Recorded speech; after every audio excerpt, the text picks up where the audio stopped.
महाराष्ट्रात एससी प्रवर्गाच्या जातीमध्ये अबकड वर्गीकरण करून मातंग समाजास त्याचा इसा द्यावा अशी मागणी मातंग समाजाकडून होत आहे।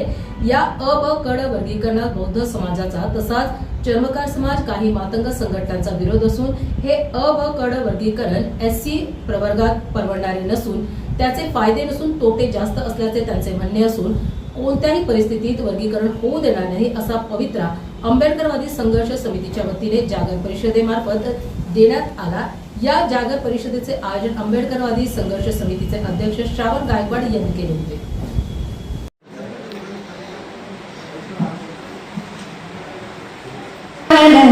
कुत्र्याखाली मले घालू नका, कुत्र्याखाली मले घालू नका। माझ्या भीमाचा कायदा काय तुला कळत का सारण हाय? माझ्या भीमाचा कायदा काय तुला कळत का सारण हाय? दिली भाकर माझ्या भीमान, दिली भाकर माझ्या भीमान, कुत्र्याखाली मले घालून खाय। आम्ही आत्म्यातून ते आहे घर पत्र्याचं गळतंय माझ्या ताईचं, पण ताईची भीड आहे, ताईची भीड आहे। आमचे जिल्हा अध्यक्ष विरोध भोडमासाहेब यांच्याकडून 500 रुपये, अमरसिंग ढाका 500 सांगून, अमरसिंग ढाका बेंगळूरून आलेले यांच्याकडून 500 रुपये, हनुमंतराव दामले 500, यांच्याकडून 1000 रुपये जोरदार काय झाले पाहिजे। हनुमंतराव दामले 500 रुपये। ही माझ्या भीमाची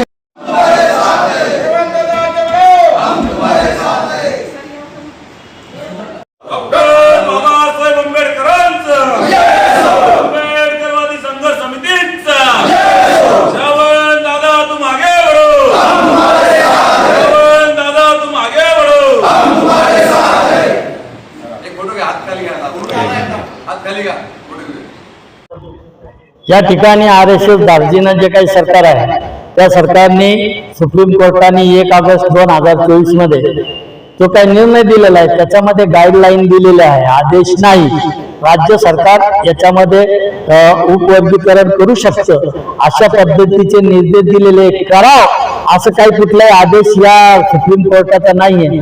परंतु या ठिकाणी 59 जातीमध्ये भांडण लावून एक समूह एक जात आपल्या हाती कसे लागतील म्हणून त्यांचा जवळजवळ 1950 वर्षापासूनचा जो प्रयत्न होता यामध्ये मातंग समाजातील काही कार्यकर्त्यांना हाताशी धरण्यात त्यांना यश मिळालेलं आहे आणि त्या RSS दार्जिन्या मातंग समाजाच्या कार्यकर्त्याच्या खांद्यावर बंदूक ठेवून या ठिकाणी उपवर्गीकरणाचा जो काही डाव इथल्या या ठिकाणी जातीयवादी मनोवादी सरकारने रचलेला आहे त्या डावाला आंबेडकरवादी मातंग, आंबेडकरवादी चर्मकार एवढंच नव्हे तर या बौद्ध समाजासह 59 जातींना तीव्र विरोध केलेला आहे। याच्यामध्ये जे काही 13% बाबासाहेब आंबेडकरांनी 341च्या घटनेच्या तरतुदीनुसार 59 जातीला जात समूहाला आरक्षण दिलेलं आहे, जात वर्गवारीला आरक्षण दिलेलं आहे।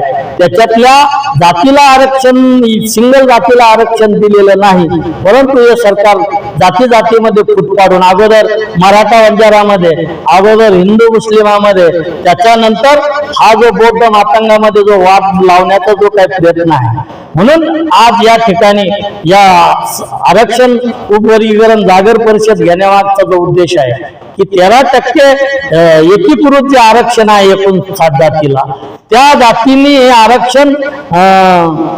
आरक्षणात फूट पडू नये, उपवर्गीकरण होऊ नये म्हणून त्याची जबाबदारी ह्या 59 जातीवर आहे। विशेष करून बौद्ध मातंग चर्मकार समाजामध्ये बंधुभाव कायम राहावा, एकोपा कायम राहावा आणि गाव कुसाबाहेरचे जे काही बौद्ध मातंग समाज एकत्र राहतो गुन्हा गोविंदाने राहतात असंच यापुढे राहो यासाठी या परिषदेच्या माध्यमातून या ठिकाणी जवळजवळ आपण 14 वक्ते बोलवले होते, त्याच्यापैकी 10 मातंग समाजातले आंबेडकरवादी मातंग समाजातले वक्ते होते। त्यांनी या उपवर्गीकरणाला विरोध केलेलाच आहे। चांभार समाजाने पूर्वीच या ठिकाणी उपवर्गीकरण करण्यास सरकारला विरोध केलेला आहे म्हणून आम्ही या ठिकाणी ही जी माणसं आहे की आरक्षण एकत्रित आरक्षणाचा काय फायदा आहे? आणि अबकट वर्गीकरण झाल्यानंतर काय नुकसान? याच्यासाठी या समाजामध्ये अनुसूचित जातीतील 59 समाजामध्ये बौद्ध मातंग समाजामध्ये जनजागृती करण्यासाठी ही परिषद आम्ही आज आयोजित केली आणि या परिषदेमध्ये आम्ही बरेचसे ठराव घेतलेले आहेत. ते ठराव या ठिकाणी उपस्थितीच्या वतीने मान्य करण्यात आलेले आहे आणि आज ही परिषद यशस्वी पार पडली असं मला